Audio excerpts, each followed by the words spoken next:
നമസ്കാരം. മറയൂർ ചാനലിൻ്റെ ഇലക്ഷൻ വാർത്തകളോടുമായി അനുബന്ധിച്ച് ഒരുപാട് ആളുകളാണ് മറയൂർ ചാനലിനെ വിളിച്ച് വാർത്തകൾ അറിയിച്ചുകൊണ്ടിരിക്കുന്നത്. അതിലുള്ള സന്തോഷവും സ്നേഹവും അറിയിക്കുന്നു. ഇന്ന് എന്നോടൊപ്പം വന്നിരിക്കുന്നത് നമുക്കെല്ലാവർക്കും മറയൂർ ടൗൺ എന്ന് പറയുമ്പോൾ നമ്മുടെ മനസ്സിലേക്ക് വരുന്ന ആദ്യത്തെ ഒരു ഷോപ്പ്, പണ്ട് തൊട്ടിട്ടേ ഉള്ള ഇവിടുത്തെ ഒരു ഷോപ്പ്, നമ്മളോടെല്ലാം നല്ല സ്നേഹത്തോടു കൂടി സംസാരിക്കുന്ന, മോളെ ചായ കുടിച്ചോ, 2 ചിപ്സ് കഴിച്ചിട്ട് പോ, ചിപ്സ് വാങ്ങിയില്ലെങ്കിൽ പോലും അവിടെ നിന്ന് ഇത് ഞാൻ ഉണ്ടാക്കിയതാ, സ്പെഷ്യലാണ്, ഇതൊന്ന് കഴിച്ചു നോക്കിയിട്ട് പോ എന്നൊക്കെ പറഞ്ഞ് നമ്മളോട് 2 കൊച്ചു വർത്തമാനം പറഞ്ഞിട്ടല്ലാതെ ഒരാളെയും പറഞ്ഞു വിടാത്ത വളരെ സ്നേഹസമ്പന്നനായിട്ടുള്ള നമ്മുടെ മണി ചിപ്സിലത്തെ മണിച്ചേട്ടനാണ് എൻ്റെ അടുത്ത് ഇരിക്കുന്നത്. അദ്ദേഹത്തിന് കുറച്ച് കാര്യങ്ങൾ പഞ്ചായത്ത് ഇലക്ഷനുമായി ബന്ധപ്പെട്ട് പറയാനുണ്ട് എന്ന് മറയൂർ ചാനലിനോട് പറഞ്ഞതിൻ്റെ ഭാഗമായിട്ടാണ് ഇങ്ങനെയൊരു ഇന്റർവ്യൂ സംഘടിപ്പിച്ചിട്ടുള്ളത്. പൊതുജനങ്ങളുടെ ശബ്ദം എന്ന രീതിയിൽ മണിച്ചേട്ടന് ഈ ഇലക്ഷനെ എങ്ങനെയാണ് നോക്കിക്കാണുന്നത്? ഈ ഇലക്ഷനിൽ കുറെ വർഷമായില്ലേ മറയൂരിൽ കുറെ പാർട്ടികളൊന്നും ഒരേ പാർട്ടി തന്നെ കാലാകാലങ്ങളായിട്ട് ഇവിടെ ഭരിച്ചുകൊണ്ടിരിക്കുന്നു. അപ്പോൾ അതിൽ സംതൃപ്തനാണോ? എന്താണ് ഇവിടുത്തെ പഞ്ചായത്തിനെ കുറിച്ചിട്ട്, ഇതുവരെയുള്ള പ്രവർത്തനങ്ങളെ കുറിച്ച്, നല്ലൊരു ഭരണം വരണമെന്ന കാഴ്ചപ്പാടോട് കൂടിയിട്ടാണ് ഇവിടെ വന്നിരിക്കുന്നത്. അപ്പോൾ മണിച്ചേട്ടനെ ഈ പരിപാടിയിലേക്ക് സ്വാഗതം ചെയ്യുന്നു. ഒപ്പം തന്നെ മണിച്ചേട്ടന് എന്താണ് പറയാനുള്ളത്? ഈ ഇലക്ഷനുമായിട്ട് വരുമ്പോൾ ഒരു പൊതുജനം എന്ന രീതിയിൽ എന്താ പ്രതീക്ഷയാണ് ഈ ഇലക്ഷനിൽ ഉള്ളത്? வணக்கம் எல்லாருக்கும். இப்போ என்னென்னு கேட்டிங்கன்னா, எந்த அரசியல் கட்சியுமே இந்த எலெக்ஷனில் நான் தோக்கணும் அப்படின்னு எந்த கட்சியுமே போட்டி போடுறதில்லை. இப்போ பிஜேபி ஆகட்டும், கம்யூனிஸ்ட் ஆகட்டும், காங்கிரஸ் ஆகட்டும், இப்போ இவங்க எல்லாருமே போட்டி போட்டுட்டாங்க. யார் வேணாலும் வெற்றி பெறலாம். அது சொல்கிறதுக்கு சாத்தியமே, இது நம்ம உரப்பாக சொல்ல முடியாது. அப்போ இவங்க யார் ஜெயிச்சு வந்தாலும் சரி, அவங்களுக்கு பொதுமக்கள் சார்பாக நான் ஒரு கோரிக்கை வைக்கிறேன். நான் ആര് ജയിച്ചു വന്നാലും മണിച്ചേട്ടനെ സംബന്ധിച്ച് പ്രശ്നമല്ല, എനിക്ക് ഒരു പ്രശ്നമില്ല, ആര് വേണമെങ്കിലും. പക്ഷെ ജയിച്ചു വരുന്നവർ ചെയ്യേണ്ടതായിട്ട് ഉള്ള കാര്യങ്ങളെ കുറിച്ചിട്ട് സംസാരിക്കാനാണ് ഇപ്പൊ വന്നിട്ടുണ്ട്. ആര് വേണേലും ജയിച്ചോട്ടെ, ജയിച്ചു വരുന്ന കക്ഷി, ജയിച്ച് ഭരണത്തിൽ വരുന്ന പാർട്ടി അല്ലെങ്കിൽ ഭരണ സമിതി എന്ത് ചെയ്യണം എന്നാണ് താങ്കൾ പ്രതീക്ഷിക്കുന്നത്? எனக்கு 1-2 கோரிக்கை பொதுமக்கள் சார்பாக நான் இந்த மக்களுக்காக, மக்களையும் இந்த மண்ணையும் மக்களையும் நேசிக்கக்கூடிய நான், அப்போ எனக்கு இங்கு உள்ள பொதுமக்களுக்காக நான் ஒரு வேண்டுதல் வைக்கிறேன்.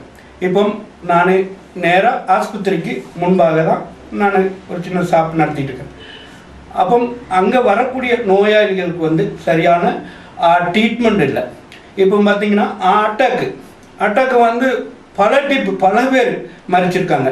இங்கேருந்து அதை கொண்டு போக முடியாமல், இங்கேருந்து 50 கிலோமீட்டர் 60 கிலோமீட்டர் அங்கிட்டு கொண்டு போகிறதுக்கு இங்கேருந்து ரொம்ப தூரமாகுது. ரொம்ப நேரம் எடுக்கிறதுனால ஒரு நல்ல சௌகரியமாக இங்கே ஹாஸ்பிட்டல் இல்லை. பொதுவாக ஆஸ்பத்திரி இல்லை.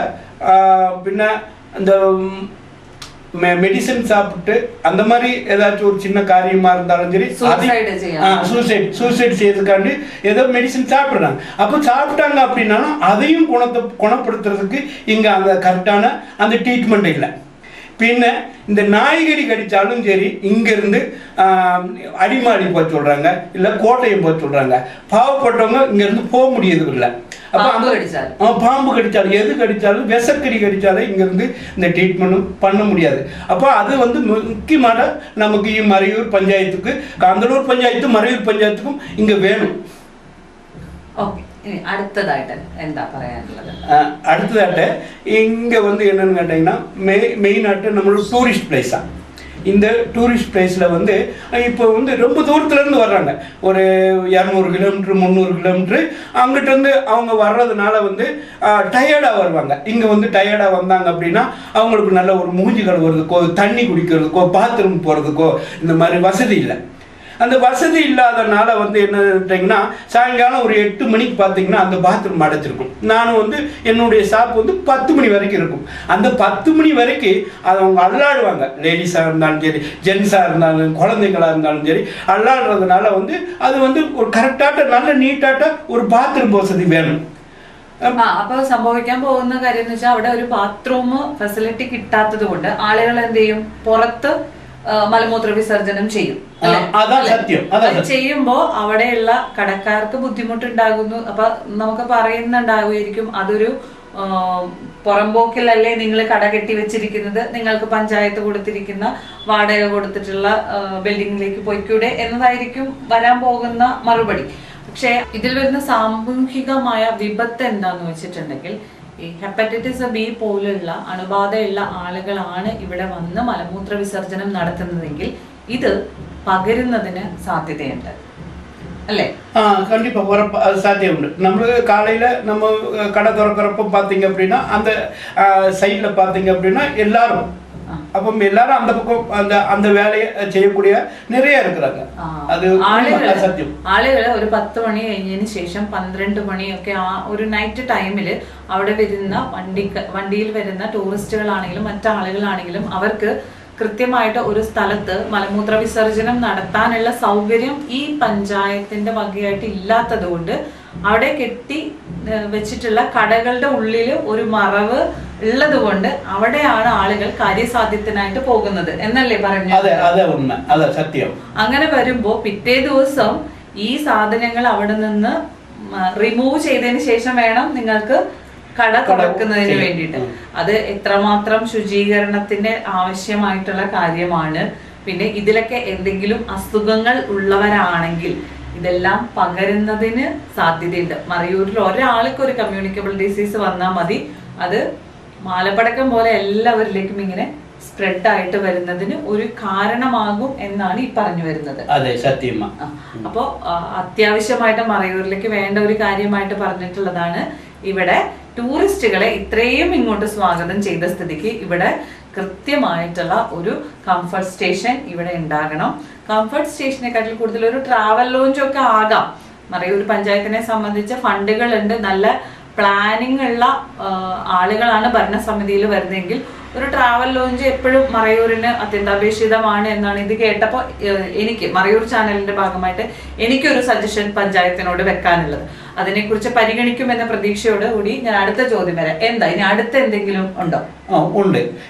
പിന്നെ மறையூரை பொறுத்தளவு இந்த வேஸ்ட்டு எடுக்கிறதுக்கு சௌகரியமே இல்லை.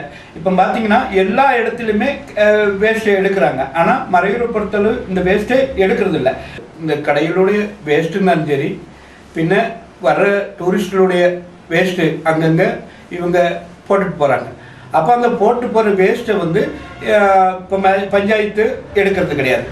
அப்போ பஞ்சாயத்து எடுக்கிறது கிடையாது. அப்போ பஞ்சாயத்தில் இது என்னங்க இப்படி எடுக்க வேஸ்ட் எடுக்க மாட்டேங்கன்னு அவங்களே கேட்டோம் அப்படின்னா அவங்க என்ன சொல்கிற வார்த்தைங்க என்ன சொல்கிறாங்க அப்படின்னா, எங்களுக்கு இடம் இல்லை, பஞ்சாயத்து தரப்பில் இடம் இல்லாதனால இந்த வேஸ்ட்டை எடுக்க முடியாது.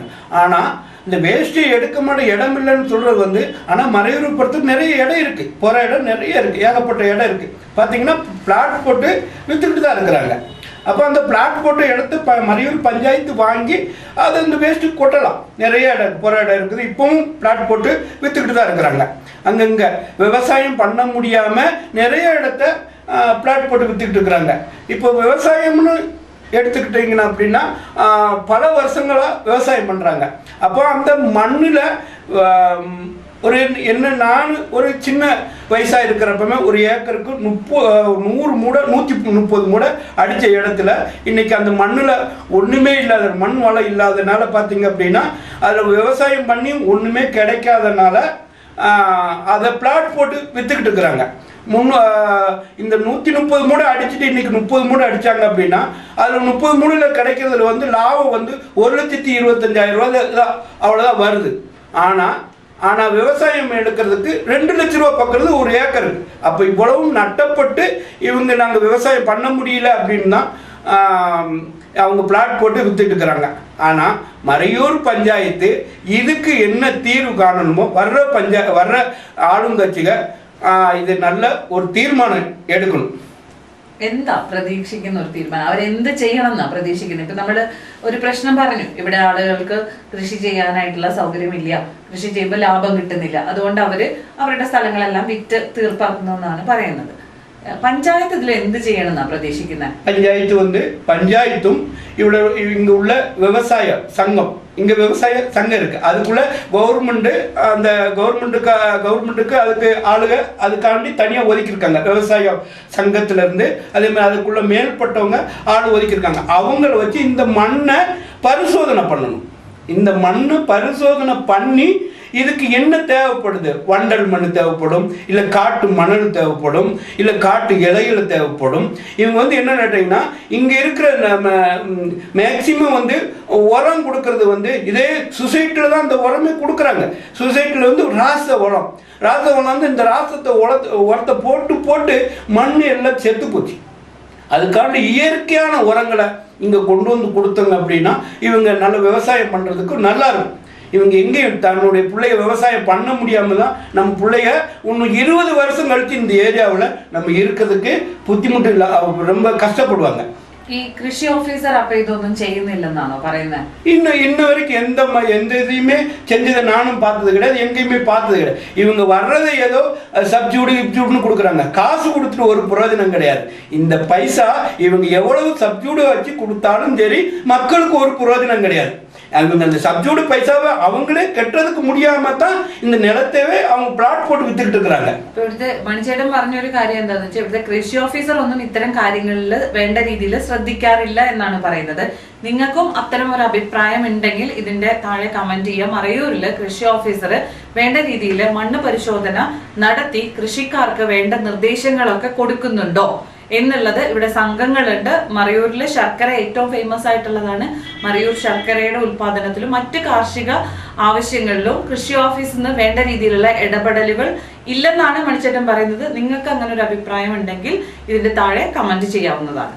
அடுத்த எந்த பிரச்சனை அடுத்து என்னன்னு கேட்டீங்க அப்படின்னா இப்போ வெளியில இருந்து இந்த டூரிஸ்டுங்க நிறைய வர்றாங்க. எல்லாருமே வந்து 2 பேரும் வந்தாலும் ஒரு கார்ல வர்றாங்க, 10 பேர் வந்தாலும் ஒரு பெரிய வண்டியில வர்றாங்க, 60 பேரும் ஒரு வண்டியில வர்றாங்க. இவங்களுக்குலாம் பார்த்தீங்கன்னா நிற்கிறதுக்கு அந்த வண்டி நிற்கிறதுக்கு ஒரு சௌகரியம் கிடையாது. நான் இங்கே மறையூரில் ஒரு டவுனில் 10-35 வருடமாக நான் ஒரு கடை வச்சுருக்கேன். இன்ன வரைக்கும் ஒரு அந்த ஸ்டாண்டுக்கு அந்த வண்டி நிப்பாட்டுறதுக்கு எந்த சௌகரியம் கிடையாது. பார்த்தீங்கன்னா அந்த பஸ் ஸ்டாண்டில் தான் கொண்டு போய் அங்கே அந்த ஏற்கனவே கார் பார்க்கிங் இல்லை, சீப் ஸ்டாண்டு இல்லை, பின்ன இதையும் கொண்டு போய் அங்கே தான் ஏற்றி நிப்பாட்டிட்டு இருக்கிறாங்க. அப்போ ஒவ்வொரு நேரத்தில் பார்த்தீங்கன்னா அங்கிட்டு நவர முடியாது, இங்கிட்டு நவர முடியாது. 1 மணி நேரம் 1/2 மணி நேரம் டிராஃபிக்காக இருக்குது. அப்போ அதெல்லாம் இந்த மக்களுக்காண்டி செஞ்சு കൊടുக்கலாம். അത് என்னுடைய വേണ്ടുവരും. ശരിക്കും പറയുക ഒരു ട്രാഫിക് പോലീസിനെ തന്നെ അപ്പോയിന്റ് ചെയ്യാനുള്ള അത്രമാത്രം ട്രാഫിക്കാണ് ഈ മറയൂർ ഉടുമല റോഡിൽ സംഭവിക്കാറുള്ളത്. പല സമയത്തും വരുന്ന സമയത്ത് ഒന്ന് നമുക്കറിയാം പണിത് വെച്ചിരിക്കുന്ന റോഡുകളുടെ ഒരു അവസ്ഥ. നിലത്തിൽ നിന്ന് നല്ല ഹൈറ്റിൽ ഒരു പാർട്ടിക്കാർ വന്ന് റോഡ് ഇട്ടു, അതിൽ നിന്ന് കുറച്ചും കൂടി സ്ലോപ്പ് ഇട്ടിട്ട് വേറെ കോൺക്രീറ്റ് ഇട്ട് കൊടുത്തു. ഇതൊക്കെ ആണെങ്കിൽ പോലും തന്നെ ശരിക്കും പറയുന്ന സാധാരണക്കാരന് ടാക്സ് കൊടുത്ത് പോകുന്നവന് പോകാനുള്ള ഒരു വഴി കൃത്യതയോട് കൂടിയിട്ടില്ല. ഇനി ഇതിന്റെ കൂട്ടത്തിൽ കുറച്ച് ആനയോ വല്ല കാട്ടുപോത്തോ അങ്ങനെ എന്തെങ്കിലും വരുവാണെങ്കിൽ പിന്നെ നമ്മൾ അവിടെ മണിക്കൂർ കണക്കിന് പെട്ട് കിടക്കേണ്ട ഒരു അവസ്ഥയുണ്ട്. അതും താണ്ടി മറയൂർക്ക് എത്തിക്കഴിഞ്ഞാൽ മറയൂരില് ഇപ്പൊ ചില സമയത്തൊക്കെ ആണെങ്കിൽ നമുക്ക് കരിമുട്ടിയിൽ നിന്ന് മറയൂർക്ക് വരാൻ തന്നെ 2 മണിക്കൂർ സമയമെടുത്ത സാഹചര്യങ്ങൾ ഇപ്പൊ ഈ കഴിഞ്ഞ 5 വർഷത്തിനുള്ളിൽ കഴിഞ്ഞു പോയിട്ടുണ്ട് അല്ലെ? അത് സത്യം. അത് കഴിഞ്ഞ് ഇവിടെ വരുന്ന ആൾക്കാർക്ക് എവിടെയെങ്കിലും ഒന്ന് പാർക്ക് ചെയ്ത് എവിടെയാണ് ടോയ്ലറ്റ് എന്ന് ചോദിക്കുമ്പോൾ ഏതെങ്കിലും ഒരു ഹോട്ടലിനെയാണ്, ഒരു പ്രൈവറ്റ് ആളുടെ ഹോട്ടലിനെയാണ് ഡിപ്പെൻഡ് ചെയ്യേണ്ടി വരിക. ഇനി ആ ഹോട്ടലിൽ വെള്ളമില്ലെങ്കിലത്തെ അവസ്ഥ ആലോചിച്ച് നോക്കൂ. മിക്ക ഹോട്ടലുകളിലും പല സമയങ്ങളിലും ആവശ്യത്തിന് വെള്ളമില്ലാത്ത സാഹചര്യവും ഉണ്ടായിട്ടുണ്ട്. അപ്പം ഈ പറയുന്നതെല്ലാം ഒരു ആളുടെ എക്സ്പീരിയൻസിൽ നിന്ന് നമ്മളുടെ വീട്ടിലേക്ക് ഒരാൾക്കാരെ ഇൻവൈറ്റ് ചെയ്യുമ്പോൾ, ഗസ്റ്റായിട്ട് ഇൻവൈറ്റ് ചെയ്യുമ്പോൾ അവർക്ക് വേണ്ട എല്ലാ സൗകര്യങ്ങളും, അവർക്ക് കുളിക്കുന്നതിന്, അവരുടെ പ്രാഥമിക കൃത്യങ്ങൾ ചെയ്യുന്നതിന് വേണ്ടിയിട്ട്, അവർക്ക് സന്തോഷിക്കുന്നതിന്, ഇതിനുള്ള എല്ലാ സാഹചര്യവും ഉണ്ടാക്കിയിട്ടല്ലേ നമ്മൾ കുറച്ച് ആളുകളെ നമ്മുടെ വീട്ടിലേക്ക് ക്ഷണിക്കാറുള്ളത്. ഉറപ്പാ. ഇത് നമ്മളുடைய இந்த டூரிஸ்ட் கெஸ்ட்ங்கிறது நம்ம பெந்தங்களா, நம்ம ഈ നാട്ടിലുള്ളവരാ, அவங்க எல்லாம் நம்மளுடைய சொந்தங்களா. അപ്പം அவங்களுக்கு வர்றது நல்ல ஒரு பேசணும், நல்ல அவங்கள்ட்ட நல்ல ஒரு சம்சாரிக்கணும், நல்லா பேசணும், நல்லா சிரிக்கணும். அப்போ அவங்களுக்கு போகிற வழி இது எல்லாமே அவங்களுக்கு ஒரு சந்தோஷம், அவங்க வர்றது சந்தோஷத்துக்காண்டி. அப்போ ஒரு கொஞ்ச நாளைக்கு முன்னாடி கூட ஒரு பிரச்சனை உண்டாச்சு. ஒரு சின்ன வண்டி தடுங்கல், அந்த பக்கம் வண்டி விட மாட்டான், அந்த விட மாட்டாங்கிறது அதெல்லாம் வந்து வேண்டாத வேலை. அது வந்து நம்ம இந்த மறையூர் பஞ்சாயத்தை ஒரு கெட்ட பேர் ஆக்கிறதுக்காக வேண்டிதான் இந்த மாதிரி ஒரு സൂழ்ச்சிകൾ பண்ணிட்டு இருக்கிறதுனால இதெல்லாம் நமக்கு தவிர்க்கணும். ഇതൊരിക്കലും പഞ്ചായത്തിനെ കുറ്റപ്പെടുത്തുന്നതിന് വേണ്ടിയിട്ടോ അല്ലെങ്കിൽ ഇവിടെയുള്ള ഭരണകക്ഷിയെ കുറ്റപ്പെടുത്തുന്നതിനോ വേണ്ടിയിട്ടല്ല പറയുന്നത്. അവർ ഇംപ്രൂവ് ചെയ്യുന്നതിന് വേണ്ടിയിട്ട് ജനങ്ങളുടെ ഭാഗത്തു നിന്നുള്ള ഒബ്സർവേഷൻസ് ആണ് ഈ പറഞ്ഞു തരുന്നത്, അല്ലെ? ഒരിക്കലും അത് ആരെയും ആക്ഷേപിക്കുന്നതിന് വേണ്ടിയിട്ടല്ല, കരുതിക്കൂട്ടിയല്ല ഈ പരിപാടി ചെയ്യുന്നത്. ഇതൊക്കെയാണ് ജനങ്ങൾ അനുഭവിക്കുന്ന പ്രശ്നങ്ങൾ, അല്ലെ? ഈ പ്രശ്നങ്ങൾക്ക് പഞ്ചായത്ത് ആര് ഭരിച്ചാലും, അവര് ഏത് ഭരണസമിതി വന്നാലും ഈ പ്രശ്നങ്ങളെ അടിയന്തിരമായി കാണണം എന്നാണ് പറയുന്നത്. ഇനി ഇതിലും വിട്ട് മറ്റെന്തെങ്കിലും പ്രശ്നങ്ങൾ നിങ്ങളുടെ ശ്രദ്ധയിൽപ്പെടുന്നുണ്ടെങ്കിൽ ഇതിന് താഴെ കമന്റ് ആയിട്ട് ഇടുകയാണെങ്കിൽ നമുക്ക് ഭരണത്തിൽ കയറുന്ന ആളുകളുടെ ശ്രദ്ധയിൽപ്പെടുത്തുന്നതിനായിട്ട് സാധിക്കും. ഭരണ കക്ഷിയെ നമുക്ക് നേരിട്ട് കാര്യങ്ങൾ ബോധിപ്പിക്കാനുള്ളതാണ് നമ്മുടെ ഗ്രാമസഭ എങ്കിൽ കൂടി ഇത് പബ്ലിക് ഒപ്പീനിയൻ ആയിട്ട് പബ്ലിക് പ്ലാറ്റ്ഫോമുകളിലേക്ക് വരുമ്പോൾ അതിന് അതിൻ്റെതായ ഗൗരവവും പ്രാധാന്യവും ലഭിക്കും. മറ്റെന്തെങ്കിലും ഈ ഇലക്ഷനുമായി ബന്ധപ്പെട്ട് പറയാനുണ്ടോ? ഇലക്ഷൻപ്പം അതാണ് നേരത്തെ ഞാൻ പറഞ്ഞിട്ടുണ്ട്. പിന്നെയും നമ്മളുടെ പഞ്ചായത്തുക്ക് വരുമാനം കുറവാണ്. അപ്പം വരുമാനத்துக்கு என்ன செய்யாங்கிறது எனக்கு ஒரு சிந்தையில் உண்டு. അപ്പം நான் ஒரு சொல்கிறேன், எனக்கு தெரிஞ்சதுக்கு நான் சொல்கிறேன். இப்போ மறையூர் பஞ்சாயத்தில் வந்து வருமானம் இல்லைன்னு தான் சொல்லிட்டு இருக்கேன். அது உண்மை, அது சத்தியம், அது இல்லைன்னு பறையில். இப்போ பார்த்தீங்க அப்படின்னா வெளியிலேருந்து டூரிஸ்ட்டு, அப்போ வெளியிலேருந்து வர டூரிஸ்ட்டை நம்ம கரிமுட்டியில் நிப்பாட்டிய அவங்ககிட்ட ஒரு இப்போ அவங்க வேஸ்ட்டை போடுறதை எடுக்கிறதுக்காண்டி நம்ம ஒரு வண்டிக்கு 50, 100, 200 வாங்குறோம். அப்போ அதை வாங்கணும் அப்படின்னா அதுக்கு ஒரு 10 பேருக்கு வேலையும் கொடுக்கலாம், அந்த வேஸ்ட்டை எடுக்கிறதுக்குன்னே கொடுக்கலாம். இப்போ அந்த பக்கமும் நம்ம கரிமுட்டிலையும் போடலாம். அந்த பக்கம் பார்த்தீங்கன்னா நம்ம சட்டம்னார் இல்லை, இங்கே பல்லநாடு அங்கேயும் ஒரு செக் போஸ்ட் போட்டு 50, 100 நம்ம பிரித்தோம் அப்படின்னா இந்த வேஸ்ட் எடுக்கிறதுக்கு ஒரு தொகை வரும். அப்போ அதெல்லாம் செய்யலாம். அதெல்லாம் செஞ்சோம் அப்படின்னா நமக்கு ஒரு பிரயோஜனமாக இருக்கும். அப்போ இது நல்லதான். പിന്നെ என்னுடைய காரியம் இந்த மறையூர் மக்களை பொறுத்தளவு எல்லாம் முடிஞ்சு ஏகதேசம் அவங்களுடைய வாழ்க்கை முடிஞ்சு போகும். அப்போ முடிஞ்சிட்டு போகிற நேரத்தில் வந்து மக்கள் சேவை அப்படின்னு இங்கே ஒரு கொஞ்சம் செய்கிறாங்க. அப்போ அந்த மக்கள் செய்கிறங்கிறப்போ வந்து இவங்க வந்து இந்த ஃப்ரீசரும் இந்த வண்டியும் கொடுத்து அவங்கள்ட்ட மரணப்பட்டும் கூட அவங்கள்ட்ட வந்து வசூல் பண்ணுறாங்க பாருங்க. அது ஒரு பெரிய விஷயம். அவங்க சாகர வரைக்கும் இந்த சேவை பண்ணணும்னு தான் சொல்கிறாங்க. ஆனால் அது சேவை கிடையாது, அது வசூல். அவங்கள கொன்னும் அவங்க செத்து மறிச்சும் உங்களுக்கு அந்த பைசா கட்டிட்டு தான் இருக்கிறாங்க.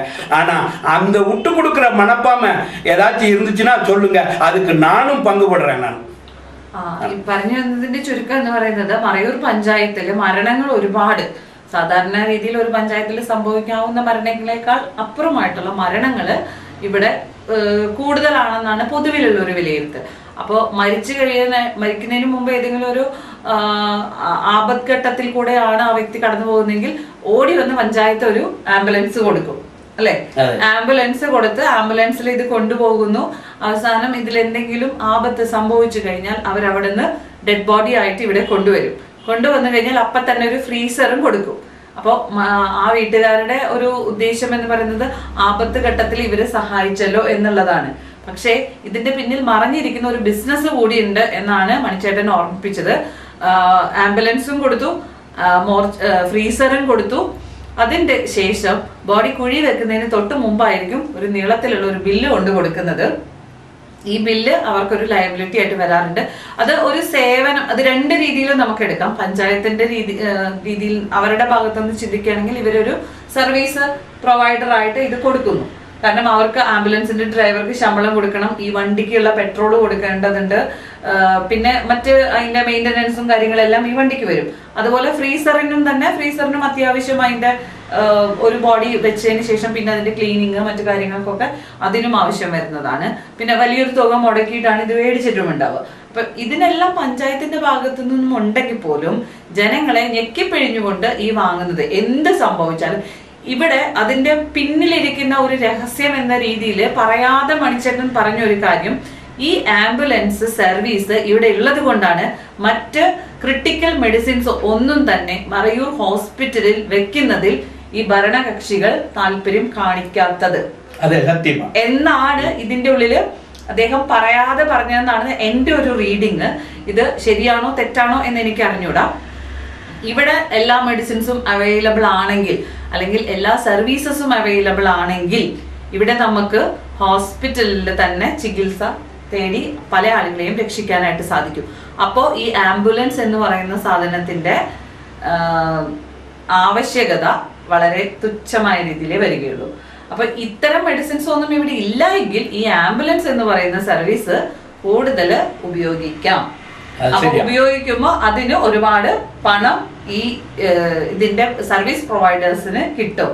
இதானோ പറയുന്നത്. கண்டிப்பா இது அங்கே இல்லை. இது இவங்க பைசா இந்த ஆம்புலன்ஸுக்கு விட்டுறாங்க. பின்ன பார்த்தீங்கன்னா இது ஃப்ரீசரையும் கொண்டு வச்சு, ஃப்ரீசர் வந்து என்னன்னு கேட்டீங்க அப்படின்னா இவங்களுக்கு ஒரு செலவு இல்லை. ഫ്രീസർ வந்து കറണ്ട് வந்து മരണപ്പെട്ട വീട്ടിൽ നിന്ന് കറണ്ട് എടുത്തുക്கிறாங்க. ഫ്രീസറിന് വാങ്ങാൻ ഒരു പൈസ ഉണ്ടായിട്ടുണ്ട്. പൈസ வந்து വെറും അത് 45,000 രൂപയേ ഉള്ളൂ. ഇവർ മേടിച്ചത് வந்து പല വർഷങ്ങളായി. അതേ ഫ്രീസറിൽ പല പേര് അത് വച്ചിട്ടുണ്ട്, പല പൈസ വസൂൽ பண்ணிട്ടുണ്ട്. പിന്നെയും ഇവരുടെ പൈസ വസൂൽ പண்றது നമ്മ മക്കൾക്ക് ரொம்ப ഇത് തെരിയില്ല. ഒരു ഫ്രീസറിൽ ഒരു ബോഡി വെക്കേണ്ട ആവശ്യമൊന്നും ഇല്ലല്ലോ. ഇല്ല, ഉണ്ട്, നിറയെ ഉണ്ട്. ഇവിടെ നമ്മളിപ്പോ ഫ്രീസറിൽ വെക്കാന്ന് പറഞ്ഞാൽ 2 ദിവസമൊക്കെ അല്ലെങ്കിൽ ഒരു ദിവസം കഴിഞ്ഞ് പിറ്റത്തെ ദിവസത്തേക്ക് ബോഡി വെക്കേണ്ട ഒരു ആവശ്യം വരികയാണെങ്കിൽ മാത്രമാണ് ഫ്രീസറിന്റെ ആവശ്യമുള്ളൂ. അപ്പൊ അല്ലാത്ത പക്ഷം ഇത് ഫ്രീസറിന്റെ ആവശ്യമുണ്ടോ?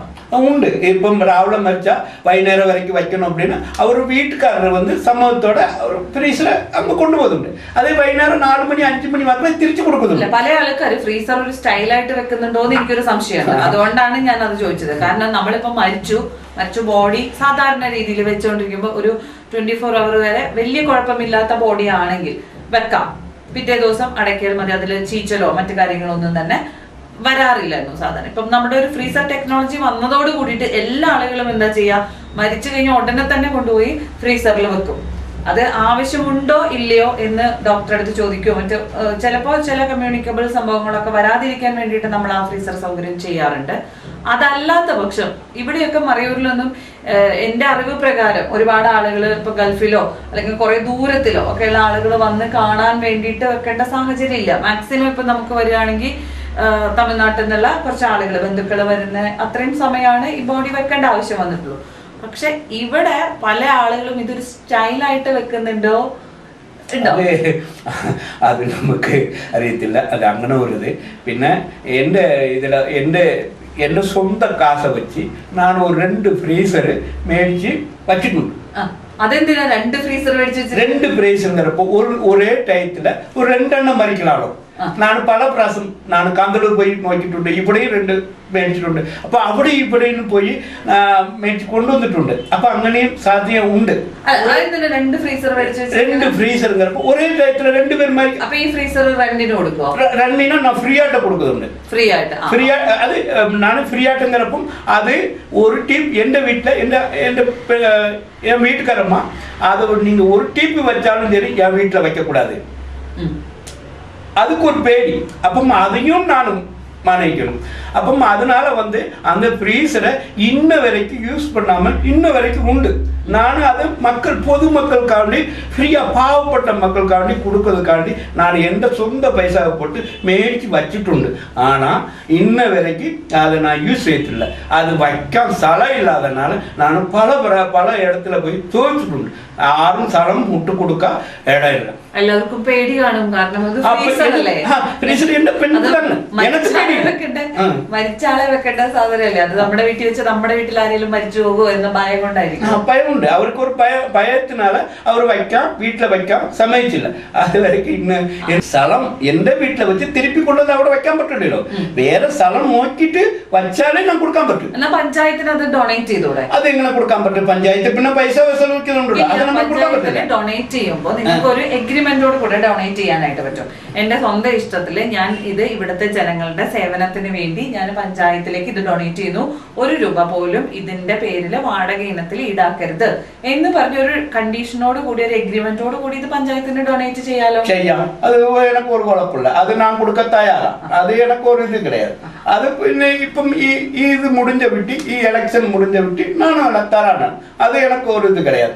നാനും സന്തോഷമായിട്ട് കൊടുക്കുന്നുണ്ട്. അത് സന്തോഷമായിട്ട് നാനും അത് കൊടുത്തിരിക്കും. അത് കുഴപ്പമില്ല, മാറ്റമില്ല. ഇത്രയും നേരം നമ്മളോട് സംസാരിച്ചത് നമ്മുടെ ജനങ്ങളുടെ പൊതുവികാരങ്ങൾ, കുറച്ച് കാര്യങ്ങൾ പറയണമെന്ന് ആവശ്യപ്പെട്ടുകൊണ്ട് നമ്മുടെ സ്റ്റുഡിയോയിലേക്ക് വന്നിട്ടുള്ള മണിച്ചേട്ടനാണ്. മണിച്ചേട്ടൻ ഇത്രയും കാര്യങ്ങൾ വളരെ ആവേശഭരിതനായിട്ട് ജനങ്ങൾക്ക് വേണ്ടി എന്താ ഇലക്ഷന് മത്സരിക്കാതിരുന്നത്? ഇത്രയും ഒരു പബ്ലിക് ആർജവമുള്ള ആളാണെങ്കിൽ ഒരു പാർട്ടിയും സീറ്റ് തന്നില്ലെങ്കിൽ പോലും സ്വതന്ത്രനായിട്ട് മത്സരിക്കായിരുന്നില്ലേ? ഇല്ല, അത് வந்து என்ன இப்போ என் கடையை பொறுத்தளவு ஒரு 12 பேர் வேலை செய்கிறாங்க. அப்போ இதெல்லாம் விட்டு நான் ஒவ்வொரு டீப்பும் வந்து ஒரு இதுக்கும் நம்மளால போக முடியாது.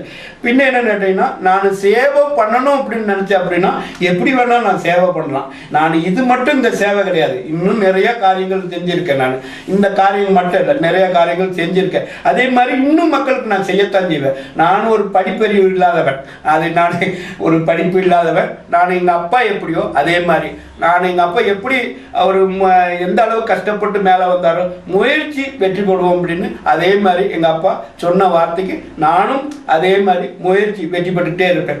இன்னும் மேலே வர்றதுக்கு இந்த மறையூர் மக்கள் எல்லாம் எனக்கு ஒத்துழைப்பு கொடுத்தா இன்னும் மேலே வருவேன். இன்னும் மக்களுக்கு சேவை நான் செய்வேன். ஆனால் எனக்கு இந்த எலெக்ஷனில் நிற்கிறதுக்கும் தாற்பயம் இல்லை. ഒരു കക്ഷിയോടും പ്രത്യേകിച്ച് താല്പര്യമൊന്നുമില്ല. എന്നാൽ എല്ലാ കക്ഷികളോടും ആര് ഭരിച്ചാലും ഈ നാട് നന്നായാൽ മതി എന്ന ഒരു അഭിപ്രായത്തോടു കൂടി മറയൂർ ചാനലിലേക്ക് വന്ന് ഇത്രയും നേരം സംസാരിച്ച മണിച്ചേട്ടനോട് മറയൂർ ചാനലിന്റെ പേരിലും ഓരോ പ്രേക്ഷകരുടെ പേരിലും ഹൃദയം നിറഞ്ഞ നന്ദി രേഖപ്പെടുത്തിക്കൊള്ളുന്നു. Thank you so much.